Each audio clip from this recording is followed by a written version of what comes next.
মহান আল্লাহ রাব্বুল আলামিন পবিত্র কোরআন শরীফে ফরমাইয়াছেন, আমাদের নবী হযরত মুহাম্মদ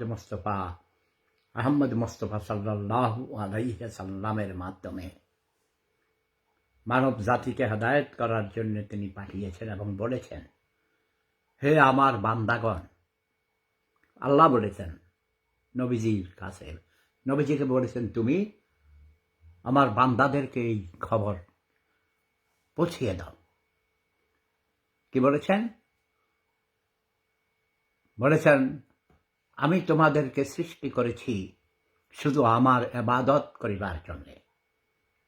এবং তিনি বলেছেন, হে বান্দাগণ, যে জাতি নিজের ভাগ্য পরিবর্তন করতে চেষ্টা করে না, আমি কখনো তাহাদের ভাগ্য পরিবর্তন করি না।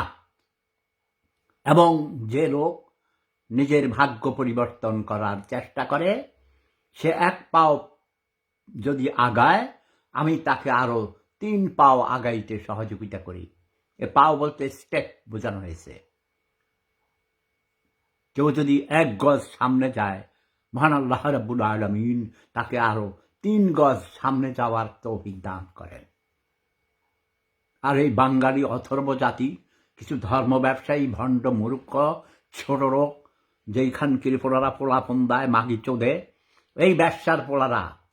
আজকে আমি কিছুক্ষণ আগে আমাকে শ্রুতি খান নামে একজন অনলাইন অ্যাক্টিভিস্ট আমাকে রেকর্ড একটা ভিডিও পাঠাইছে। একজন তরুণী, সুন্দরী লাজময়ী তরুণী, তাকে ধরে কিছু লোকজন তাকে তার চুল কেটে দিচ্ছে। কারা তার চুল কাটছে? আমি ভিডিও দেখে আমার কাছে মনে হয়েছে, যারা তাকে ধর্ষণ করেছে, যারা তাকে পতিতা বানিয়েছে, যেই সমাজ তাকে পতিতা বানিয়ে তাকে আবার ধর্ষণ করে, তারাই আবার তার বিরুদ্ধে ব্যবস্থা গ্রহণ করে। তারাই তাদের চুল কাটে, তাদের গ্রাম ছাড়া করে, মহল্লা পাড়া ছাড়া করে, তাদের বিরুদ্ধে তারাই আবার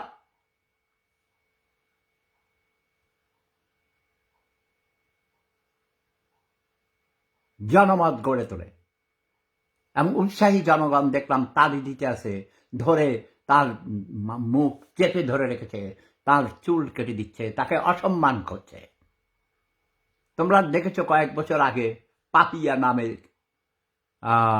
ওটা কোথায়, নরসিংদীর একটি মেয়ে, তার স্বামী, সে বিবাহিতা, ঢাকায় বড় বড় হোটেল রিজার্ভ করে বড় বড় সাহেবদেরকে খদ্দের বানিয়েছে। সে নিজেও, আমি জানি না সে নিজেও পতিতা ছিল কিনা, থাকতে পারে, কারণ পতিতা ছাড়া পতিতা স্বীকার করা যায় না। যেমন ঘুঘু পাখি দিয়ে ঘুঘু পাখি ধরতে হয়।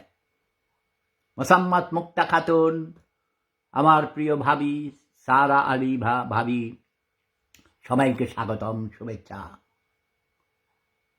তোমরা আমার কথাগুলো ভালো করে শুনো, মনোযোগ সহকারে, দয়া করে শেয়ার করো। অন্য কোনো টেক্সট লিখবে না। সোহাগ, এক কথা 100 বার লিখেছিস, তোকে আমি জুতা মেরে বের করে দিচ্ছি। ওকে, এসব ফালতু কথা নিয়ে কথা বলছি না আমি। সমাজ ব্যবস্থার পরিবর্তন ঘটাইতে হবে। যে নারীকে এই পুরুষ সমাজ, পুরুষ শাসিত সমাজ, যেই নারীকে পতিতা হতে বাধ্য করে, সেই অসভ্য পতিতার বিপরীত কি? সেই পুরুষ পতিতাগণ তাদেরকেই আবার চুল কেটে দেয়, তাদের শাস্তি দেয়, তাদেরকে পাথর ছুঁড়ে মেরে ফেলে। কেন বাবা? ওই নারী কি তোমার বাড়িতে গিয়েছে, না তুমি তার বাড়িতে গিয়েছ? নারী কি কোনো পুরুষ পাড়ায় যায়? পুরুষদের কোনো পাড়া আছে তোদের দেশে? তোরা তো গোপনে গোপনে হুজুররা পোলাফন দাস, মেয়েদের ধর্ষণ করে তাদের আগুন দিয়ে পুড়িয়ে মারিস। মনে আছে 2019 সালে নুসরাত নামক ফেনীর একটি মাদ্রাসার মেধাবী ছাত্রীকে মাদ্রাসার প্রিন্সিপাল সিরাজউদ্দৌলা, তিনি একজন হাফেজ কারি মাওলানা, তার ছাত্রী, সুন্দরী ছাত্রীকে শ্লীলতাহানি ঘটিয়েছে, কিন্তু ধর্ষণ করিতে চেয়েছিল, পারে নাই, মানে বিভিন্ন অঙ্গে ধর্ষণ করেছে। তার দারোয়ানকে দিয়ে, পিয়নকে দিয়ে ডেকে নিয়ে রুমে নিয়ে খেলাধুলা করতে চাইছিল আর কি, কিন্তু মেয়ে সেই সুযোগ দেয় নাই। সেই জন্য হুজুর তার উপরে খুব অখুশি ছিল।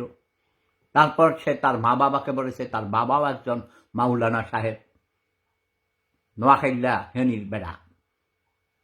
তারপরে থানায় সে মামলা করেছিল, তাকে থ্রেট করেছে মেরে ফেলবে, বিভিন্নভাবে হয়রানি করত।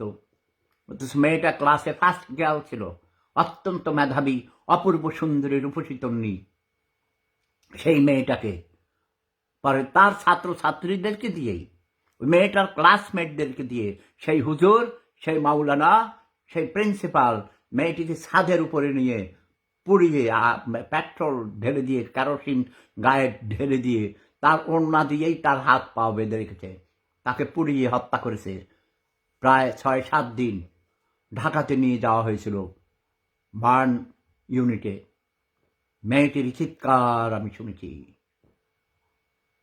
তখন আমি সমালোচনা করেছিলাম। এটা ধর্মের অপরাধ নয়, ইসলাম শান্তির ধর্ম। ইসলাম এই ধরনের অন্যায়, অবিচার, জুলুম করতে বলেনি। ইসলাম বলেছে নারীকে মর্যাদা দাও, প্রতিটি মানুষকে তার ন্যায্য অধিকার দাও। কিন্তু কিন্তু নারীকে যারা অসম্মান করে, সেই পুরুষরাই তাকে ধর্ষিতা করে, তাকে পতিতা বানায়। আবার পুরুষরাই, পুরুষ শাসিত সমাজ, তারাই আইন বানায়, তারাই আবার পাথর ছুঁড়ে সেই নারীকে হত্যা করে গলার গর্তের ভিতরে ঢুকিয়ে। এবং আমাদের দেশেও চুল কেটে দিয়েছে দেখলাম। তারপরে এই যে হুজুররা, এর মধ্যে কত ছেলেকে, ছোট ছোট বাচ্চাদের ভাই বলৎকারী করেছে হ্যাবজখানায়, তারপরে মাদ্রাসায়, বিভিন্ন জায়গায়। তারপর তাদেরকে মেরে ধর্ষণ করে, ছোট মেয়েদেরকে মাদ্রাসার ভিতরে ধর্ষণ করে, বাথরুমে ধর্ষণ করে, তাকে তার ওড়না দিয়ে ফ্যানের সাথে ঝুলিয়ে রেখেছে। বলেছে ওই মেয়ে আত্মহত্যা করেছে, কিন্তু মেয়ে অত দূর উঠার মতো কোনো মইও ছিল না, অত দূর উঠার কোনো শক্তি তার ছিল না, ক্ষমতা নাই। এসবের বিরুদ্ধে কোনো অ্যাকশন নিচ্ছে না। এইমাত্র দেখলাম বরিশালের মেহাদিগঞ্জে স্পিড বোটে ডাকাতি হচ্ছে। তারপরে শ্রুতি খান আমাকে পাঠিয়েছে কিছুক্ষণ আগে একটা লিঙ্ক, মাদ্রাসার ছোট ছাত্রকে ওস্তাদ শিক্ষক পিটিয়ে মেরেই ফেলেছে। এটা একবার দুইবার নয়। কেন পিটিয়ে মারে? ধর্ষণ, ওকে ছেলেকে মানে পোন মারে আর কি, পোন মারে, ছেলের পোন মারে।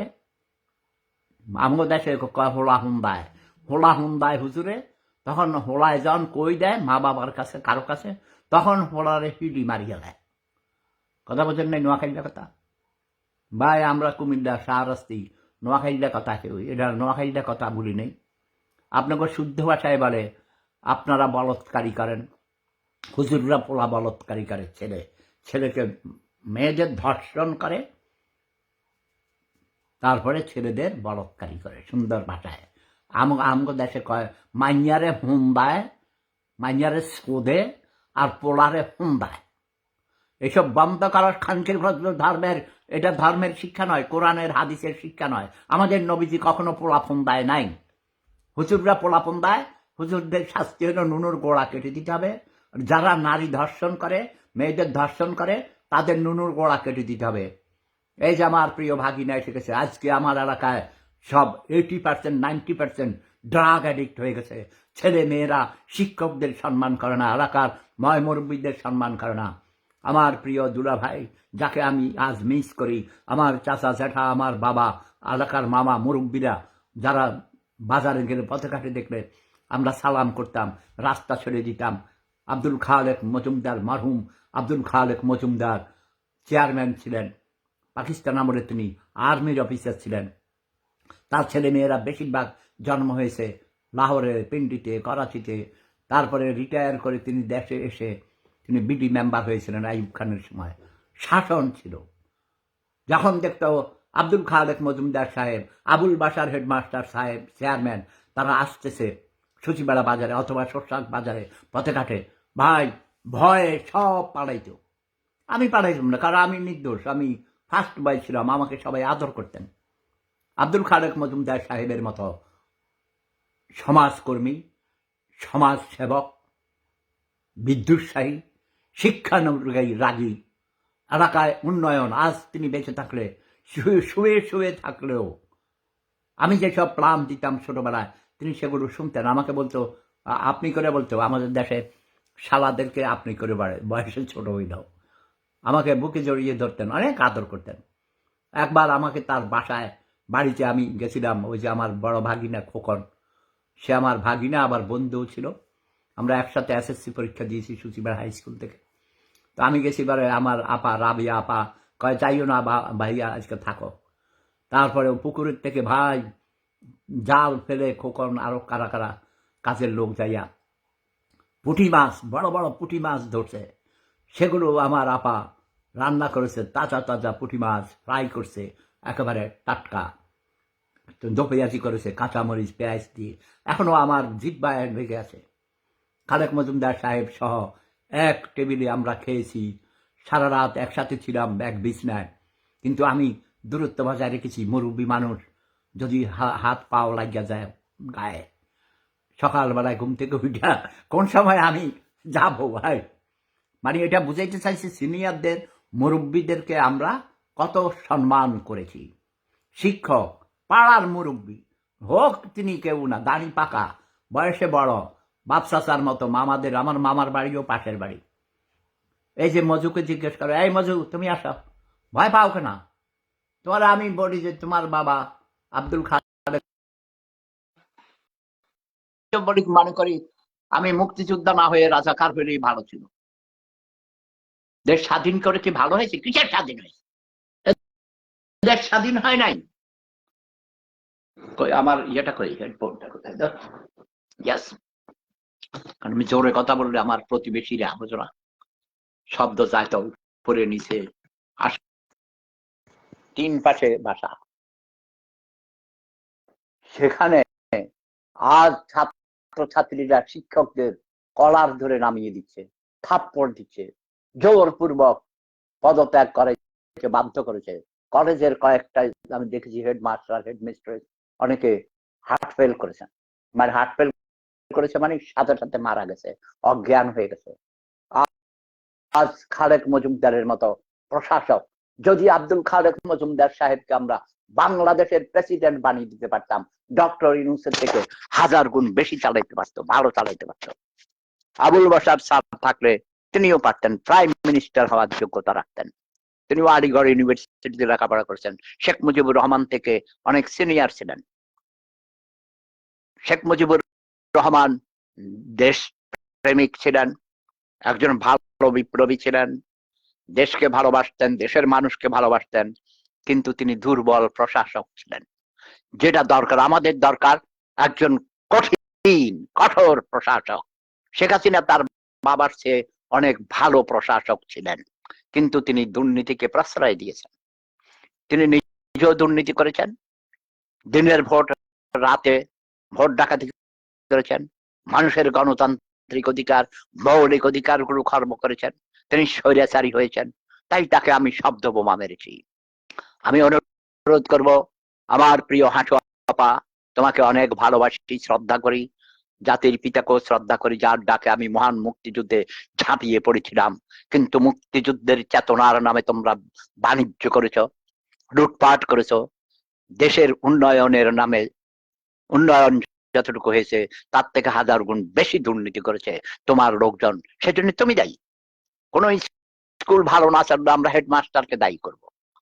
হেডমাস্টার যেমন দায়ী, ঠিক রাষ্ট্রপ্রধান দায়ী, সরকার প্রধান দায়ী। ডক্টর ইউনূস সাহেব, আপনি তেলবাজিতে ওস্তাদ, আপনাকে আমি চিনি।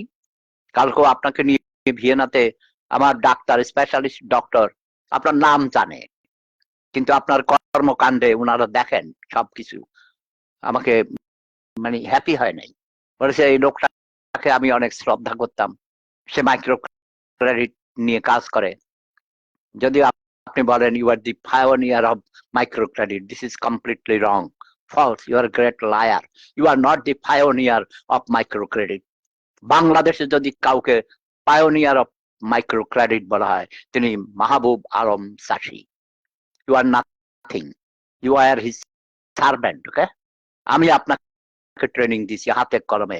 আপনি শাহরাস্তিতে 12 বার গিয়েছেন ডক্টর এম এস আত্তারের বাড়িতে। Don't forget it. I am the history.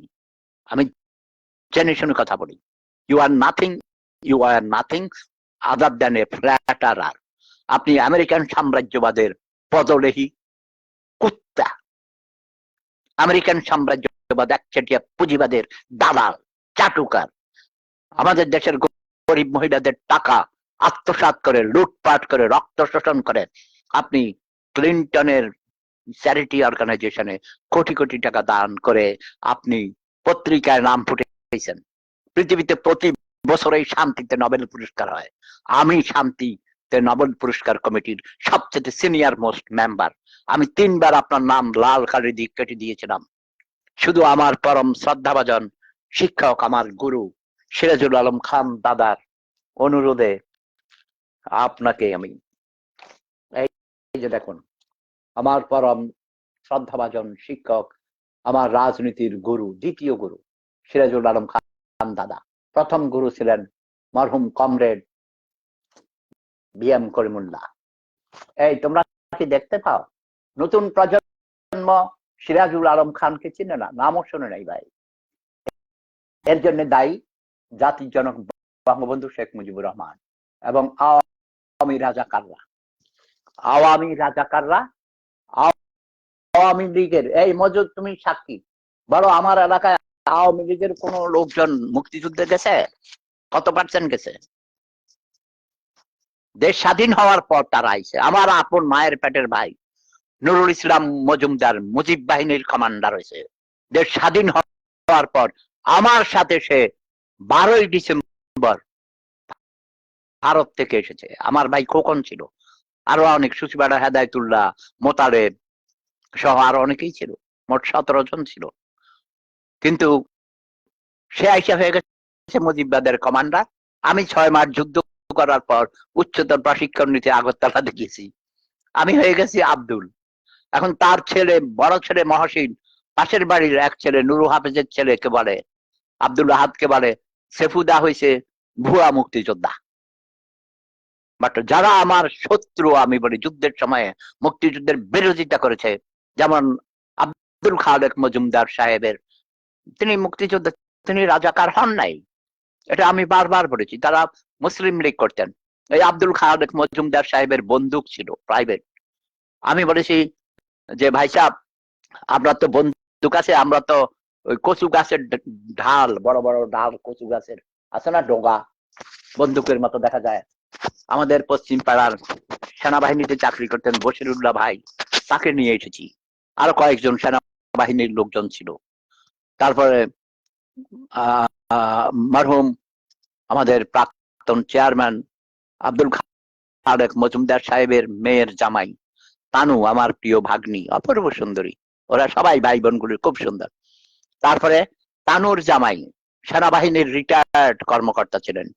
আমাদের পাশের দক্ষিণ দিকে গ্রাম নরিংপুরের, তিনি আর্মির অনেক বড় কর্মকর্তা ছিলেন, চাকরিরত তখন ছিলেন, রিটায়ার করেননি। তার নাম সম্ভবত নুরুল ইসলাম সাহেব। তিনি, তাকে বললাম যে জামাই বাবু, আমাদের ভাগ্নি জামাই, তো আপনি আসেন, আপনি তো আর্মির অফিসার।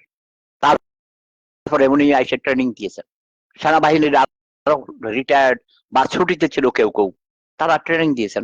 খালেক মজুমদার সাহেব নিজে তার বন্দুক দিয়ে সর্বপ্রথম সেডিয়ারা হাই স্কুল অ্যান্ড কলেজ, এখন সেডিয়ারা হাই স্কুল অ্যান্ড কলেজে, সেডিয়ারা হাই স্কুল অ্যান্ড কলেজ, সেখানে আমাদের হাই স্কুল মাঠ, তখন হাই স্কুল ছিল, কলেজ হয়েছে পরে, সেখানে প্রশিক্ষণ দিয়েছেন। তাহলে তাকে আমি কোন মুখে রাজাকার বলবো? তিনি কোনো রাজাকার ছিলেন না, তিনি কোনো লুটপাট করেননি। তবে সেনাবাহিনী আমাদের বাড়িতে এসে, কুমিল্লা ক্যান্টনমেন্ট থেকে এসে আগুন লাগিয়েছিল। সেই ব্যাপারে তাদের সাপোর্ট ছিল। তারা মুসলিম লীগ করত, তারা বাংলাদেশ হোক, পাকিস্তান ভেঙে যাক সেটা চায় নাই। এখন আমি তো মুক্তিযুদ্ধের সপক্ষের শক্তি, ছাত্র ইউনিয়ন করতাম, জেনে শুনে রাজনীতি করেছি। আমি মনে করেছি পাকিস্তান থেকে বাংলাদেশ স্বাধীন হওয়া প্রয়োজন। অনেক কথা হলো, অনেক ধন্যবাদ। সোহাগ হাসান লিখেছেন, দাদু দেশে আসছেন। আমি 1000 বার বলেছি, তোদের মতো অসভ্য প্রাণীদের দেশে আমি যাব না। তোদের দেখতে মানুষের মতো চেহারা, হাত পা, চোখ কান নাক মুখ আছে। আরে আমার বউয়ের হোয়াটসঅ্যাপ নাম্বার হ্যাক করে তারপরে টাকা চায়, বলে যে তার নাম দিয়ে, বলে আমি অসুস্থ, আমাকে বাঁচাও, আমার চিকিৎসার জন্য টাকার দরকার, এমন করে করে মেসেজ পাঠিয়েছে। এটা নিয়ে ভাই কালকে 2 দিন যাবত অশান্তিতে আছি। জানিয়ে দিয়েছি পুলিশের এক কর্মকর্তাকে, তিনি ব্যবস্থা নিয়েছেন। খিলগা থানা আমাদের গোরান এলাকা, খিলগা থানার অধীনে। ওসি সাহেবকে তিনি বলেছেন, আপনারা জানেন বাংলাদেশের একজন নায়ক অভিনেতা, অনেক নাম করা অভিনেতা, এটা আমি জানতাম না, তার সাথে আমার পরিচয় হয়েছে সেদিন, আজকে মাস 2 হয়েছে মনে হয়, about 2 months। DA Taher, DA Tayeb, sorry DA Tayeb, নায়ক, ফিল্ম চিত্র জগতে বাংলাদেশে অনেক নাম করা অভিনেতা। ওনার অঞ্জনা রহমানের মৃত্যুর পর এফডিসিতে কিছু কনফারেন্স মিটিং দেখেছি, আমাকে অনেকে লাইভ সেখানে কথা বলতে বলেছেন, তাদের সাথে কথা হয়েছে। তখন আমার সাথে ডিএ তায়েব সাহেবের সাথে পরিচয় হয়েছে। টাঙ্গাইলের ভদ্রলোক, আমার নাতি, আমাকে দাদা বলে, তার সাথে অনেক দুষ্টুমিও করি। এর মধ্যে আরো অনেককে আমি চিনি চিত্র জগতের। কাজী জহির আমার বউয়ের নানা হতেন, বাংলাদেশ টেলিভিশনের সিনিয়র প্রডিউসার, যিনি বাংলাদেশে অনেক বড় বড় তৌকির থেকে শুরু করে হুমায়ুন ফরিদি, তারপরে সুবর্ণা মোস্তফা, শমী কায়সার, এসব শিল্পী বানিয়েছেন। তার নাম ফখরুল আবেদিন দুলাল, খোসবাস ভূঁইয়াবাড়ির জমিদারের নাতি, জমিদারের প্রতি আমার মামা শ্বশুর, আমার বড় বউ নাহারের তিনি মামা, এখনো জীবিত আছেন। বাংলাদেশের শিল্প জগতে পাকিস্তান আমল থেকেই আমার পরিবারের অনেক আত্মীয় স্বজন, বিশেষ করে আমার বড় বউয়ের আত্মীয় স্বজনদের পক্ষের অনেকেই জড়িত ছিলেন। কাজী জহিরের নাম শুনে নাই এমন কেউ আছে? যিনি আমজাদ হোসেন, ফারুক হোসেন সহ আরো অনেক বড় বড় চিত্র পরিচালক জন্ম দিয়েছেন। তিনি নিজেই পাকিস্তান আমলের সবচেয়ে, পাকিস্তান মানে পূর্ব পাকিস্তান পশ্চিম পাকিস্তান মিলিয়ে সবচেয়ে উচ্চশিক্ষিত চিত্র প্রযোজক পরিচালক ছিলেন। ইয়াস, কাজী জহির তিনি মরে গেছেন। নানা ভাই, আমার নানুর ভাই, মানে আমার নানি শাশুড়ির আপন ছোট ভাই। তার স্ত্রীর নাম ছিল চিত্রা সিনহা, এখনো চিত্রা মহল সিনেমা হল তার স্ত্রীর নামে। চিত্রা সিনহা ভারতের প্রখ্যাত নায়িকা ছিলেন, প্রেম করে বিবাহ করিয়াছেন।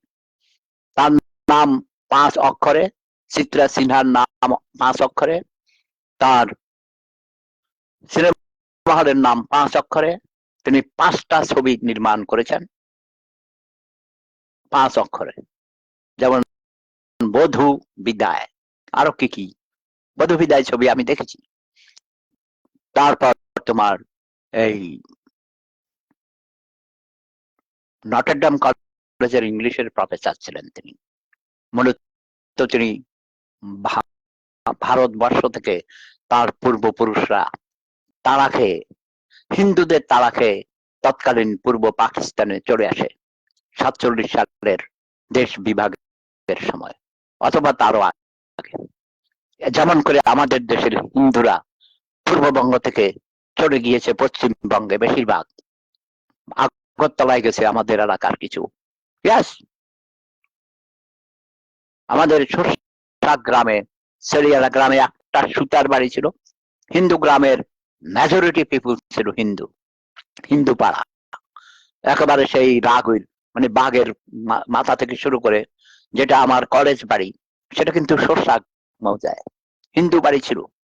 আমার বাবা কিনেছেন, বাপ চাচা জ্যাঠারা বিলাতের টাকা দিয়া লন্ডনিটা কিনেছে। সেখান থেকে এখন উত্তর দিকে ধোপাবাড়ি, বক্সিবাড়ি, এগুলো সব ম্যাক্সিমাম আমাদের ফ্যামিলির। আমার বড় বোন কিছে কয়েক কোটি টাকার সম্পত্তি, হিন্দু ধোপাবাড়ি ছিল, ওরা চলে গেছে স্বেচ্ছায়, ওদেরকে কেউ যেতে বলেনি। কিন্তু আমাদের বাড়ির সামনে বড় ঝুঁকি বাড়ি বলে, ওরা যায়নি কেউ, অনেকে গেছে কিন্তু বেশিরভাগ যায়নি। তারা শিক্ষিত হয়েছে, ছেলেরা কলেজে প্রফেসর হয়েছে।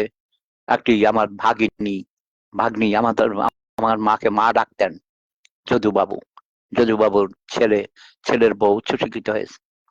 হিন্দুদের দেখে রাখার দায়িত্ব আমাদের মুসলমানদের। তাদের জন্মভূমিটা কেন ছেড়ে চলে যাবে? আর নারী নির্যাতন বন্ধ করতে হবে। ডক্টর ইউনূস সাহেব, কালকেও আপনাকে আমি অনুরোধ করেছি, আপনি রাষ্ট্র পরিচালনায় ব্যর্থ হয়েছেন, আইন শৃঙ্খলা আপনি কন্ট্রোলে আনতে পারেন না। আপনি একটা ওই আনসারের মতো চেহারা চৌকিদারকে বানাইছেন স্বরাষ্ট্রমন্ত্রী।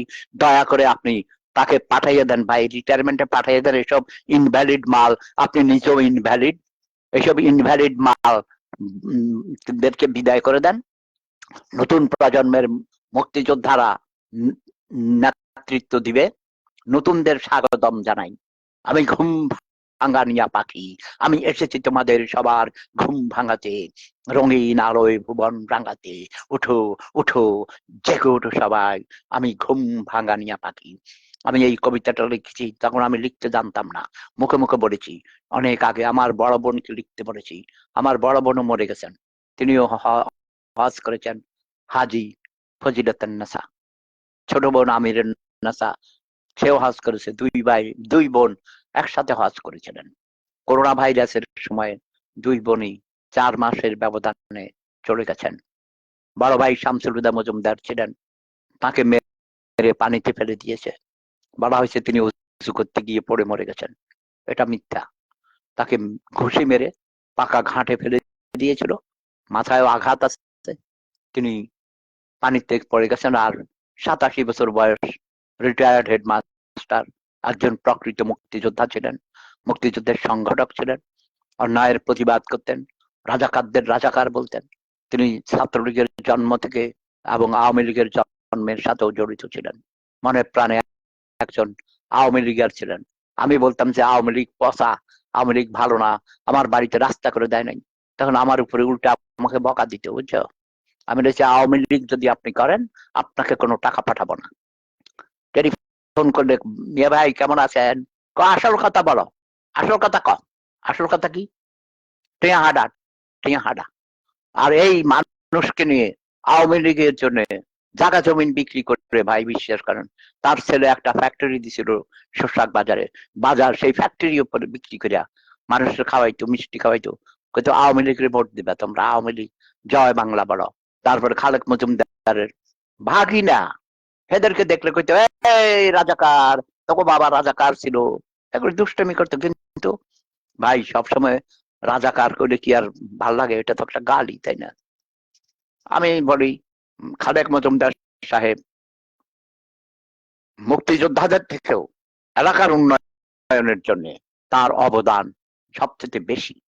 সেরিয়ারা হাই স্কুল, সেরিয়ারা পশ্চিম পাড়ার থেকে এইখানে রাস্তার পাশে আনার জন্য হিন্দুদের জায়গা যদুবাবু, শান্তিবাবু, আমি তাদের রাজি করাইছিলাম। খালেক মজুমদার সাহেবকে বললাম যে ভাই সাহেব, আমাদের এই স্কুলটা ওই পশ্চিম পাড়ায় পড়ে আছে, যেখানে সরকারি প্রি প্রাইমারি স্কুল এখনো আছে, সেই জায়গা নিয়েও নাকি অনেক সমস্যা, কেউ আমাকে বলেনি। 3-4 মাস আগে আমার এক ছাত্র আব্দুল কাদের ষষ্ঠী, সে আমাকে বললো যে স্যার এই অবস্থা, প্রাইমারি স্কুলের জায়গা নিয়ে সমস্যা, তা আমাকে বলো নাই কেন? কোথায় সমস্যা সেগুলো আমাকে জানাবা, এবং আমার নাম বলবে, এসপিডিসি বা কোথায় শিক্ষা কর্মকর্তার সমস্যা, সেখানে গিয়ে বলবে, আমাকে জানাবা কি সমস্যা। এবং হাই স্কুল, এটা কলেজ হয়ে গেছিল আরো ভাই 25 বছর আগে। আমার বড় ভাই দায়িত্বে ছিলেন, 25 না হলেও অ্যাবাউট 22-23 years ago।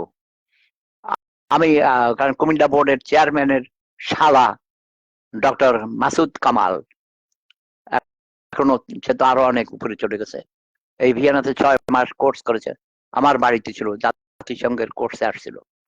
হ্যাঁ, আমার বাড়িতে আমি রেখেছি, ফ্রি থাকা খাওয়া। জাহাঙ্গীরনগর ইউনিভার্সিটির ফার্স্ট ক্লাস ফার্স্ট ফিজিক্সে বড় স্কলার ছিল। ওর বাবার নাম ছিল আব্দুল হাশেম, আবুল হাশেম আর সামথিং, হাশেম সাহেব, চট্টগ্রাম জেলা শিক্ষা কর্মকর্তা, এবং তার বোনের জামাই কুমিল্লা বোর্ডের চেয়ারম্যান ছিলেন। তখন আমি বললাম যে এই তোমার দুলাভাইকে বলো না, যে উনি টেলিফোন করেছে আমার সামনেই, আমার সাথে কথা বলেছে চেয়ারম্যান সাহেব। আমি বললাম যে এরকম আমাদের হাই স্কুল, আমিও 6 মাস হাই স্কুলের হেডমাস্টারের দায়িত্ব ছিলাম, ছোট বেলাতেই সেখানে পড়াইতাম। এই কলেজটা রাস্তার পাশে আনাইছি। মরহুম আমার ভাইসা দুলাভাই খালেক মজুমদার সাহেব, তিনি পাকিস্তান আমলে মেম্বার ছিলেন তখন। এই কারণ এলাকায় মেম্বার সাহেবদের অনেক অনেক বেশি অবদান আছে। তিনি শিক্ষানুরাগী ছিলেন, অনেক বড় স্কলার ছিলেন, ইংরেজিতে ভুল ইংরেজিতে অনর্গল কথা বলতেন, এবং হাতের লেখা আমাদের দেশে কয় মুক্তার মতো, ভাই এত সুন্দর। তিনিও এক জমিদারের মজুমদার ফ্যামিলির ভদ্রলোক এবং সুদর্শন যুবক। হ্যাঁ, সব লুঙ্গি পাঞ্জাবি, লুঙ্গি পর্যন্ত ধোপার বাড়িতে দিয়া ইস্তারি করাই আনতো, সাফ করাইতো। এবং তার লুঙ্গি ওই যে পায়ের নিচে মাটি ছুঁইতো, অনেকে কইতো একেবারে ভদ্রলোক, উনি জমিদারের নাতি, জমিদারের পুতি, তার লুঙ্গি মাটি কুড়ায়, আমাকে দেশে কয়। অনেক রসিক ছিলেন, সুন্দর সাদা দাড়ি।